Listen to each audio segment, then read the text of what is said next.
Está no ar, estourando a bolha.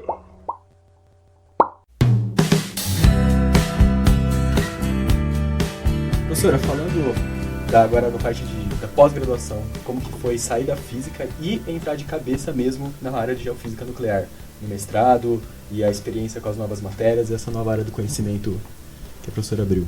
Então, aí, como eu falei para vocês, durante a graduação eu já fui fazendo várias disciplinas que seriam disciplinas de nivelamento, que os alunos da pós-graduação praticamente tinham que fazer. Quem vinha de fora tinha que fazer como disciplina de base, de nivelamento, obrigatória para poder acompanhar os cursos da pós-graduação. É meio difícil, né? Porque então a pessoa tem que saber desde a graduação que ela quer isso no futuro, então já tem que ir desde a graduação... Não, então, mas quem vinha de fora e que não tinha, por exemplo, que ia começar o curso, aí ele fazia junto. Tinha que refazer. E durante a pós, ele tinha as matérias da graduação. Caramba, aí ficava mais pesado ainda. Era bem pesado o nosso curso de pós-graduação. Eu imagino. Bem, Sempre mais condensado, Eu acho que a né? professora Mais tem que fazer aumenta. matéria na geologia com a graduação de lá, talvez? No mestrado não fiz, fui fazer só no doutorado. Doutorado. No mestrado, o meu trabalho de iniciação científica foi com espectrometria alfa. Então, nossa. eu usava, o objetivo era tentar separar urânio e tório de materiais geológicos, e eu comecei trabalhando com micas. E aí, então, eu tinha que separar, moer essa mica, que é muito difícil, porque para moer, cada vez que você tenta moer, ela forma uma fatia mais fina, mais fina, mais fina, mais fina. Então, era um trabalho duro, de moagem e tal. E depois eu tinha que fazer toda uma separação química para separar, né, para tirar urânio e tório que tinha naquela mica. Fazer os ataques, aquelas coisas lá no laboratório de química. Então, basicamente, a professora fazia uma peneira de átomos, assim. A professora pegava lá os átomos de urânio e tório da amostra. Não, eu fazia depois, eu moía bem fininho, depois eu atacava com ácidos, até aquele material sólido entrar todo em solução. Aí, quando ele entrava em solução, eu usava umas resinas que absorviam urânio e tório e deixava passar todo o resto da tabela periódica, porque tem tudo, certo? Aí depois eu depositava aquilo numa plaquinha de aço inoxidável, aí eu colocava para contar num espectrômetro alfa, que media a partícula alfa. Porque então, quando usar o urânio, que é radioativo, e o tório também, quando ele decai, ele libera uma partícula alfa. Certo. Então, o meu trabalho era esse. Isso era para tentar determinar a idade daquela mica, que pode ter sido formada, aquela lá era um padrão, mas eu poderia ter uma mica numa rocha vulcânica, e aí com essas concentrações eu conseguiria determinar a idade daquela erupção vulcânica. Era esse o objetivo. Então, o trabalho era mais metodológico e precisava de muita química. Sim. Certo? Então, e eu percebi não tinha, que você falou muito de procedimentos Ácidos químicos que não devem ser tão evidentes assim. E aí eu tinha pouca experiência da química. Só que eu não tinha aquela experiência de laboratório. E eu fiz muita bobagem. Muita bobagem. Bichete é isso aí. Muita bobagem. Nossa. Clássico. Exato. Sim, Você se queimou já? Queimei. Muitas Nossa. vezes? Queimei feio. Várias vezes. Umas três ou quatro. Nossa, mas você não aprendia mesmo, né? O problema... acho que não. Ácido é de boa. Porque tinha que ter todo o procedimento de segurança. E a gente não tinha segurança alguma segurança naquela época. Não tinha segurança em nada.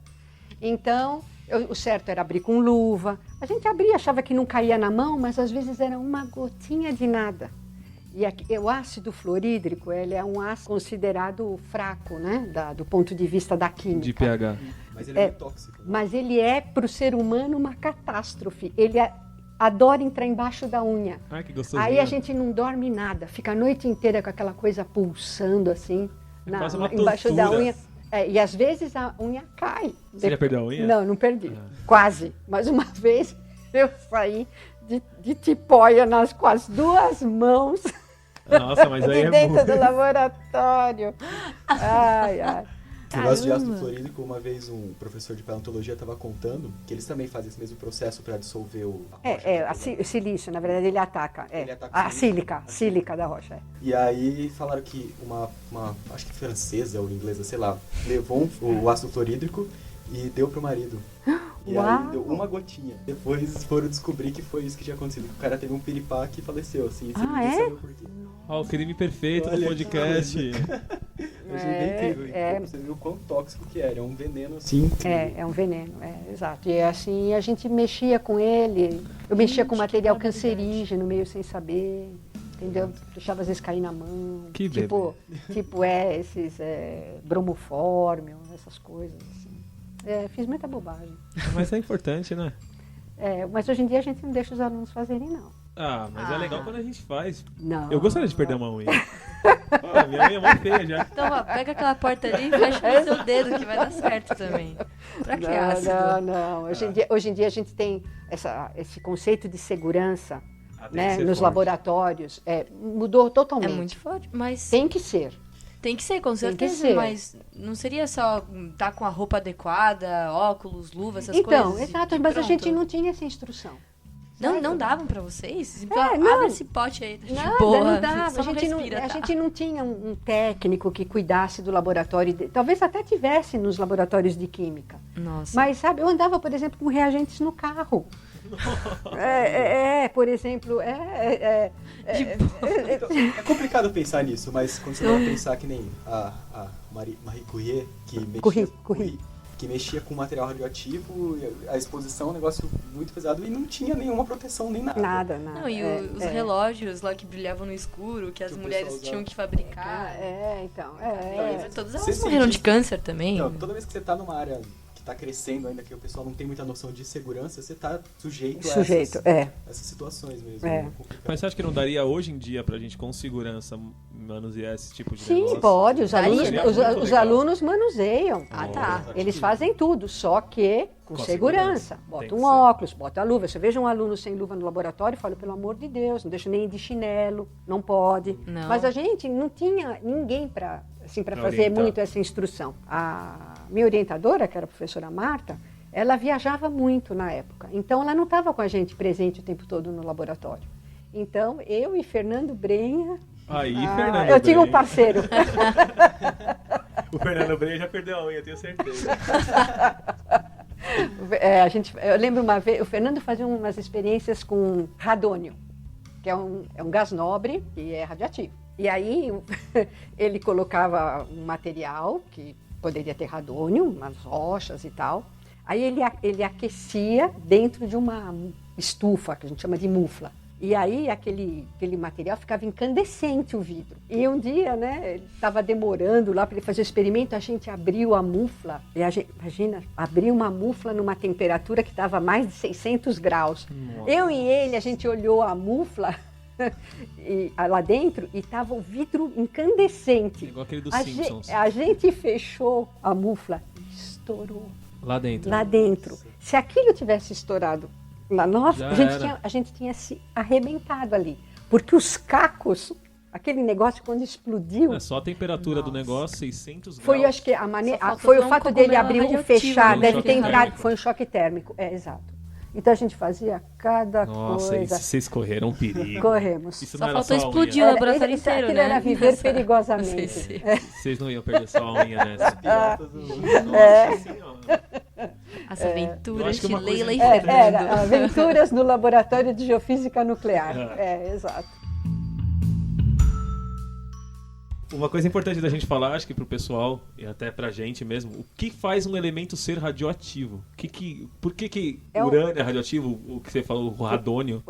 Exato. Por que ele é radioativo e, por exemplo, o hélio não é, hidrogênio não é? Sim, então, é uma questão da distribuição de prótons e nêutrons dentro do núcleo, né? Então, em geral, os átomos que são grandes, como urânio, como tório, o que acontece? São A mais gente tem a instáveis. força forte, que atrai partículas, né? Independentemente da carga, e a gente tem a força de repulsão coulombiana.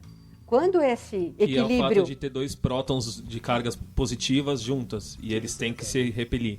Então, eles se repelem e os nêutrons entram para Pra dar uma equilibrada. Para dar uma equilibrada. É o grude. Exato.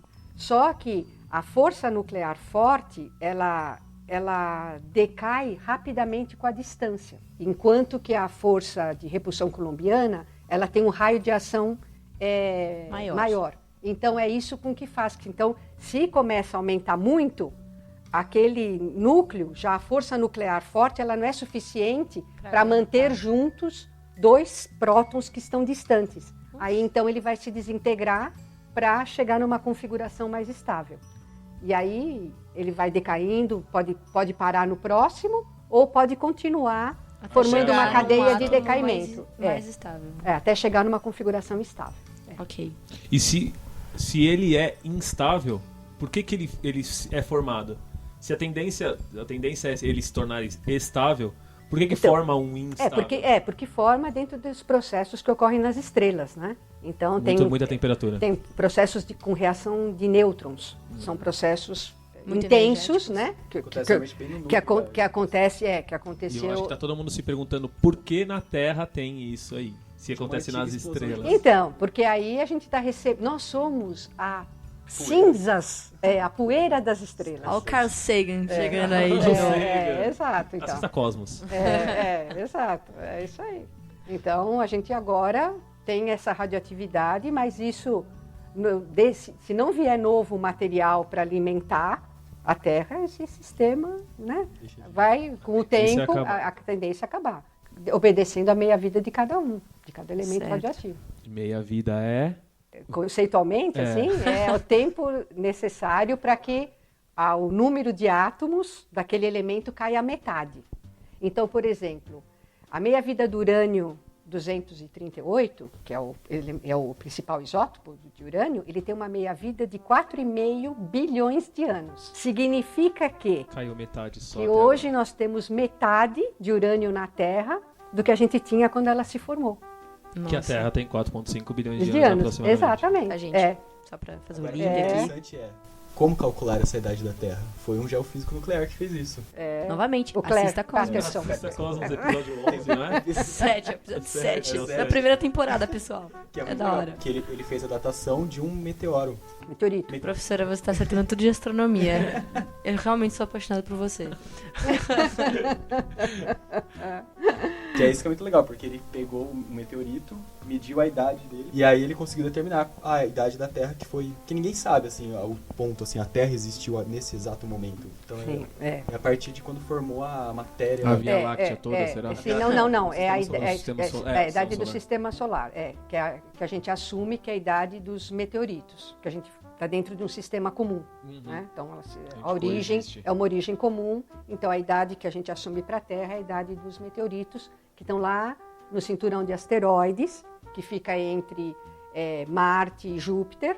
Às vezes eles saem dessa órbita, devido até ao próprio tamanho de Júpiter, que é muito grande. Aí esse material cai na Terra, aí ele foi datado, né, pelo método urânio-chumbo, pelo Claire Patterson, e é por isso que a gente sabe a idade. Ótimo. E aí tem mais uma coisa, assim, na minha apresentação eu falei que é muito difícil saber o que tem 50 km abaixo dos meus pés, Sim, porque o poço mais profundo que já perfuraram foi de 12 km Sim. na Rússia. isso. E o manto terrestre, quando a gente está na escola, a gente aprende que a Terra tem crosta, manto e núcleo.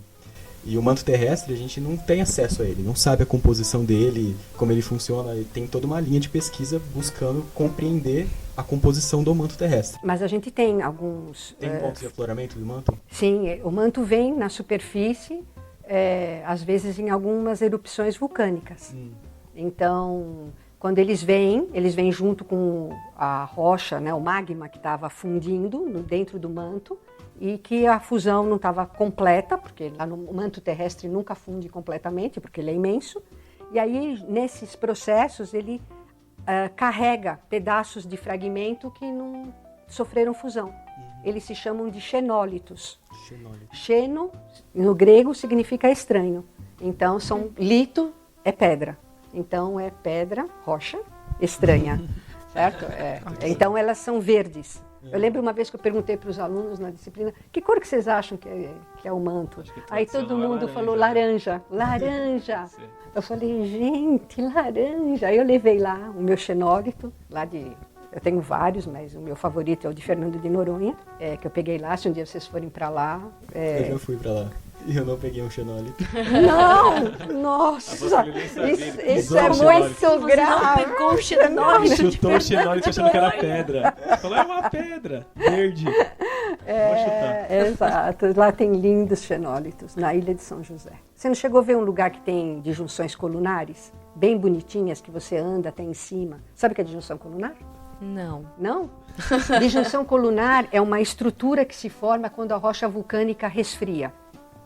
Ela pode ser vulcânica ou subvulcânica, às vezes um cio e tal. Ela forma hexágonos quando ela se resfria. Até na Islândia tem muito, eles chamam que é escada de gigantes, porque elas são bem grandonas, são hexágonos. Elas, porque quando resfria, né, ocorre a contração e aí ela quebra nesse formato.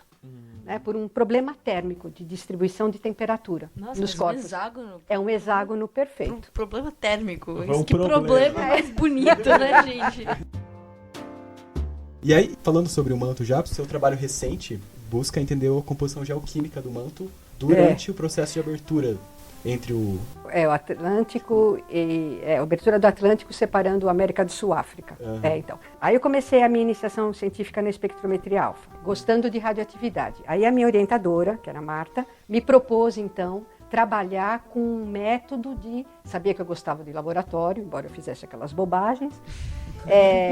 Me propôs eu utilizar uma metodologia que estava assim, era o top na época, que se chama análise por ativação neutrônica, onde você coloca a sua amostra num reator com fluxo de nêutrons, você induz a radiação porque você bombardeia a amostra com nêutrons, os átomos, os núcleos dos átomos, como o nêutron ele não tem carga, ao ele se chocar com o núcleo do átomo, ele consegue muitas vezes penetrar, o átomo fica instável, em geral ele emite uma partícula beta, e aí ele emite também radiação gama.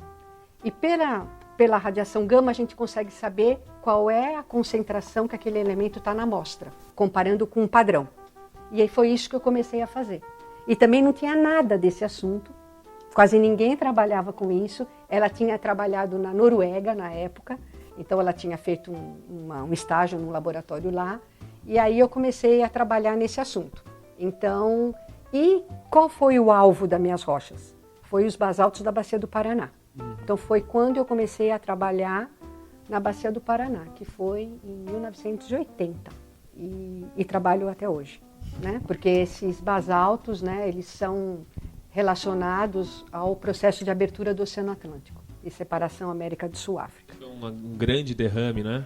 Muitos derrames, né? Uma grande província ígnea, com muitos e muitos derrames de lava. Há uns 100 milhões de anos? 130. Mas a erupção ela ocorreu mais ou menos no intervalo de 3 milhões de anos. Que no tempo é pouco. É muito, um evento considerado rápido. Bem rápido. Aquela quantidade ainda de magma.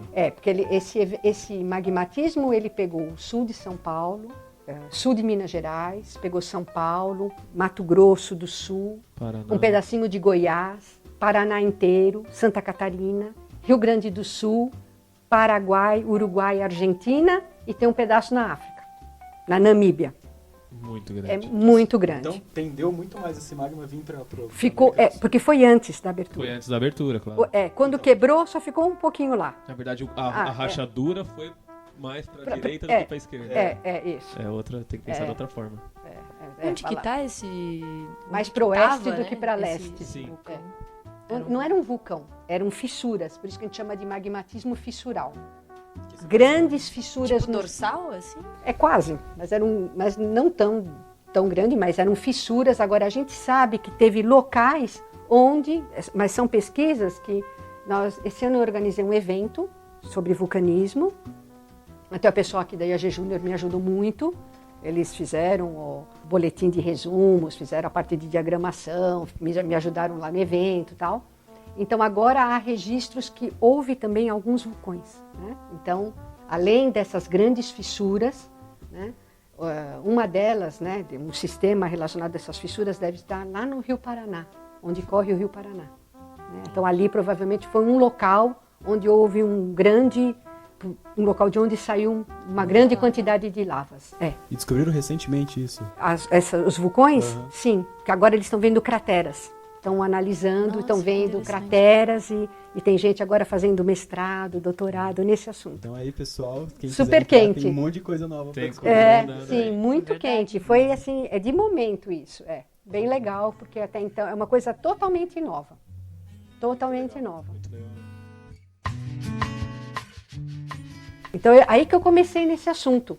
Então o meu trabalho de mestrado foi mais assim metodológico para colocar a rotina dessa ativação com nêutrons para determinar uma série de elementos que são traçadores dos processos geológicos que ocorrem na Terra. Nossa. Traçador do processo vulcânico. Então o que aconteceu no manto, como é que ele fundiu, foi para uma câmara magmática, o que aconteceu com aquele magma lá dentro até ele vir para a superfície. Então foi mais metodológico. Aí já no doutorado eu já tinha experiência, já tinha a parte analítica bem desenvolvida, aí eu fiz mais a parte, digamos, de interpretação da gênese das rochas. Aí eu comecei a aplicar mais, foi aí que eu precisei voltar e fazer geologia. Porque aí eu comecei com a parte mais da geológica da minha pesquisa. assunto. Porque até então era uma parte mais da física, da geofísica nuclear. Não importava muito a rocha e sim Desenvolver A um equação método. por trás. Desenvolver um método analítico, né, para isso. E nossa, e também foi, como vocês dizem, não sei, punk. Foi punk. Foi punk. Foi Punk. punk, porque assim, a gente irradiava as amostras, aí já não era mais o meu colega Brenha, porque o meu colega Brenha Perdeu a unha. foi fazer outra coisa. Foi cuidar. Aí eu trabalhava com um rapaz que trabalha até hoje no Observatório Nacional, lá no Rio de Janeiro, se chama Mauro. A gente irradiava as amostras lá no reator, no IPEM. Aí a gente pegava as amostras, a gente, em vez de colocar num castelo de chumbo, porque elas estavam super radioativas, a gente colocava numa caixa de madeira. Na poeira. Punha no meu carro E e levava para o Instituto de Física. Aí eu fazia as medidas no espectrômetro gama do Instituto de Física. Era só atravessar a rua ou ainda não? Não tinha o IAG aqui. Então, tinha que andar bastante. Não, era o IPEM, sabe onde é que é o IPEM? O IPEM é aqui embaixo. Então, era do lado da física, então dava para ir a pé se quisesse. Ah, Mas- do IPEM, pensei que era do IAG. Não. Entendi. Mas o IAG ainda era na Água Era no Funda, Centec. ainda era lá no Centec. Aí a gente ia para a física, só que o pessoal da física liberava o equipamento para a gente usar só à noite. Quando eles terminavam tudo, é que a gente podia entrar. É pra não correr risco, né? Eles Não, queriam porque correr. eles não queriam que atrapalhasse o trabalho deles. Tá certo. Aí quando a gente chegava lá, eles tinham mudado o amplificador, a fonte de alta tensão. Aí a gente tentava saber onde estava e não achava. Bom, conclusão, o trabalho estava sempre errado.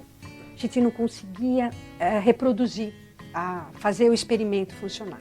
No mestrado, né, quando eu estava implantando o método. Aí eu falava lá com o pessoal, né, que era do acelerador linear. Ficava lá, então a gente ficava a noite inteira lá, trabalhando lá. E depois de dia, não ia dormir. Tinha aula da pós-graduação. Que delícia.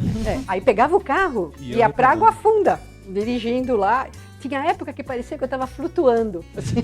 Era um zumbi andando. Pra que carro? Vou voando pra Centec aqui.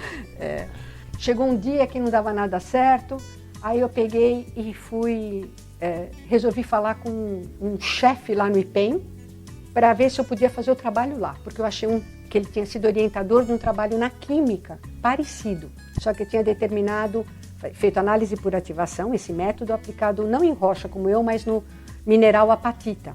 Só que a apatita ela tem um conteúdo alto dos elementos que são esses indicadores para nós dos processos geológicos. Aí ele falou, olha, eu vi que você vai em frente. Você veio aqui sozinha e ele era uma pessoa assim um gênio muito forte, um pouco difícil de lidar. Aí eu comecei a trabalhar no IPEM, fazer o meu trabalho de pesquisa no IPEM. Aí o meu trabalho deslanchou, porque enquanto que eu fiz na física, não deu nada certo.